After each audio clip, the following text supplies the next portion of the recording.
ကျမကအမွေးနံ့တာအိတ်လေးကိုတောင်းလိုက်တော့ဘေးကနေရင်စုစုကဖြတ်ခနဲဝင်ပြောပြန်ပါတယ်ငါတို့တွေပို့ပြီးတတိထားရမယ်ဘသူ့ကိုမှတက်တေထောက်ထားရှာမတွေ့စေနဲ့တဲ့လေကျမလဲဝမ်းနေချင်အောင်ဆောင်ပြီးနောင်ကြီးအခုကနှစ်တစ်ကူကြုံညာကြီးရောက်တော့မှလေကျမတယောက်တည်းဆိုရင်တိတ်ကိုအထီးကျန်နေရတော့မှဒါကြောင့်ဒီအမွေးနံ့တာအိတ်လေးကိုအားကိုးရတစ်ခုအနေနဲ့စောင့်ထားခြင်းလို့ပါတကယ်လို့နောင်ကြီးကသဘောကျတယ်ဆိုရင်တော့ကျမမျိုးတော်ကိုရောက်တဲ့အခါမှာနောင်ကြီးစီပြန်ပေးရင်ဖြစ်မလားဟင်လို့ဆိုလိုက်ပါတယ်ကူရန်ကတော့မပြတ်နိုင်မလဲနိုင်ဟန်နဲ့အမွေးနံ့တာအိတ်ကိုဖြုတ်ပေးပြီးငွေဆက်ကူထက်လိုက်ကိုလည်းကျမလက်ထဲထည့်ပေးခဲ့ပါတယ်လဲပေါ်မတက်ခင်မှာပဲသူကနောက်ကိုတစ်ချက်ပြန်လဲကြည့်လာပြီးဝေးယုံလက်အင်ကြီးအောက်မှာဖုံးကွယ်လို့ကျမလက်ကိုတင်းတင်းကြပ်ကြပ်ဆုပ်ကန်ရင်ຫນွေဥရသည့်အထိကိုကိုစောင့်နေပါနော်ကိုရိုင်လာပြီးမင်းကိုလာခေါ်ပါမယ်မင်းကိုဖွင့်ဟောက်ဝင်ခံရမယ်နောက်ဆုံးရာတစ်ခုကြံသေးလို့ပါလို့တိုးတိုးလေးကတိပေးရှာပါတယ်သူတို့ထွက်ခွာသွားတာကိုမြည်ကြည့်ပြီးတာနဲ့ကျမလည်းအိမ်ထဲကိုပြန်ဝင်ပြီးကြိုတင်ပြင်ဆင်ထားတဲ့အထုပ်ပိုးကိုကောက်လွယ်လိုက်ပါတယ်သူပေးခဲ့တဲ့ငွေဆက်ကူတွေကိုတော့စားပွဲပေါ်မှာပဲထားပြီးခဲ့ပြီးနောက်ကိုတစ်ချက်မှပြန်မကြည့်ပဲမြောက်ဘက်စီတို့ဥတီထွက်ခွာခဲ့တော့တာပေါ့အဲ့ဒီမှာတော့ကျမရဲ့စစ်မှန်တဲ့ဖူးစာရှင်ဝေလင်းရှိနေတယ်လို့ကျမအလိုရှိတဲ့ဘဝတစ်ခုလည်းရှိနေခဲ့ပြီလေစောင်းရသည်လန်ခီကတော့သွားလာရခက်ခဲလာပါတယ်ကျမမှာခီးစရဲ့အလုံးလောက်မရှိတာကြောင့်ရထားလုံးတစ်စီးကိုအငှားမလိုက်နိုင်ခဲ့တဲ့တဆင့်ပြီးတဆင့်ပဲခီးနေခဲ့ရတာပေါ့ငွေပြတ်သွားတဲ့အခါမြို့တစ်မြို့မှာဝင်ရောက်အလုပ်လုပ်ကင်ပြီးငွေလုံးလောက်ရမှခီးကိုဆက်ခဲ့ရပါတယ်မျက်စိတမိတ်အတွင်းမှာပဲຫນွေဥရာသည်ကိုရောက်ရှိလို့လာခဲ့ပြီးကျမလည်းနေဆက်ဒေတာနဲ့တဖြည်းဖြည်းနီးကပ်လာခဲ့ပါတယ်အဲ့ဒီအချိန်မှာတော့ကျမဟာနေဆက်မြို့လေးက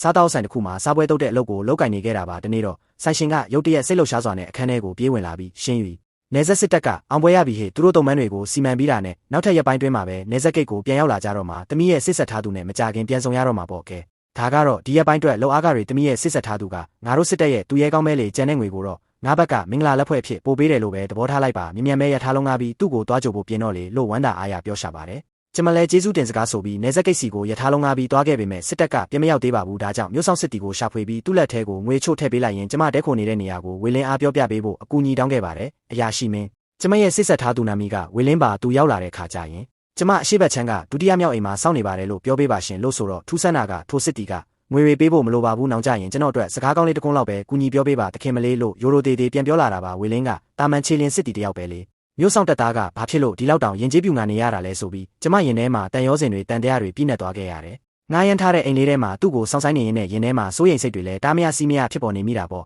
ဘာပဲပြောပြောကျမကအိမ်ထောင်ဖူးခဲ့တဲ့သူမဟုတ်လားသူ့ရဲ့စိတ်ဝင်စားမှုကခဏတာစိတ်ကူးရင်မှုတက်တက်ဖြစ်နေမှာကိုကျမကြောက်ရွံ့မိတာပါဒါပေမဲ့ပြန်တွေးကြည့်တော့လေတကယ်လို့သူစိတ်ပြောင်းသွားရင်တောင်ကျမမှာလက်ချေဆုံရှိနေတာပဲလေကိုချေထောက်ပေါ်ကိုရက်ပြီးကောင်းမွန်စွာရှင်းတန်းနိုင်ပါတယ်အဲ့ဒီလိုမျိုးစိတ်တုံးတုံးချလိုက်နိုင်တော့မှမင်္ဂလာဝတ်ဆောင်ကိုကိုယ်တိုင်အချုပ်ပါတော့တယ်တချိန်ကကူရန်နဲ့လက်ထက်တုံးကတော့ကျမမှာမင်္ဂလာဝတ်ဆောင်တောင်မရှိခဲ့ပါဘူးအခုတစ်ခေါက်မှာတော့ကိုယ့်အတွက်ကိုဝတ်ဆောင်လေးတစ်ထည်အကောင်းဆုံးဖန်တီးခြင်းခဲ့တာပါကူရန်နဲ့လက်ထက်ခဲ့တဲ့ထိုးနှစ်ကကူမီသားစုမှာဘာပိုင်ဆိုင်မှုမှမရှိပဲစင်းရဲမွဲတွေလုံးလာတာကြောင့်မင်္ဂလာအခမ်းအနားအတွက်သုံးတဲ့ဆက်ပြည့်ဝိုင်ကိုတောင်အိမ်နီးနားချင်းတွေစီကချင်းကားခဲ့ရတာနောက်ပိုင်းမှာကျမငွေရှာနိုင်တော့မှပထမဆုံးလုပ်ခဲ့တဲ့အလုပ်ကတော့အိမ်နီးနားချင်းတွေကိုဆက်ပြည့်ဝိုင်အိုးကြီးနဲ့အိုးနဲ့ပြန်ပြီးကျေးဇူးဆက်ခဲ့တာဖြစ်ပါတယ်အဲ့ဒီတုန်းက12ယောက်မြောက်အတော်ကြီးကကျမကိုဖတ်ပြီးငိုယိုရင်းအဲ့ဒီစာကြဖို့ကူရန်အတွက်နဲ့ဘဝကိုအလားဟာအဖြုံးတိခံရတဲ့လူမိုက်လေးလို့ခေါ်ခဲ့ဖူးတာပေါ့ဒါပေမဲ့အဲ့ဒီအချိန်တုန်းကတော့ကျမရဲ့နှလုံးသားတစ်ခုလုံးမှာသူတယောက်တည်းပဲရှိခဲ့ပြီးသူကကျမပေါ်ဘယ်တော့မှတစ္ဆာဖောက်မှာမဟုတ်ဘူးလို့အပြည့်အဝယုံကြည်ခဲ့မိတာလေအတိတ်ဟောင်းတွေကိုတွေးတော့ရင်အချုပ်နေစင်ပါပဲနောက်နေ့မနက်မှာတော့အိမ်ရှိကိုရထားလုံးတစ်စီရုတ်တရက်ဆက်ရောက်လာခဲ့ပါတော့တယ်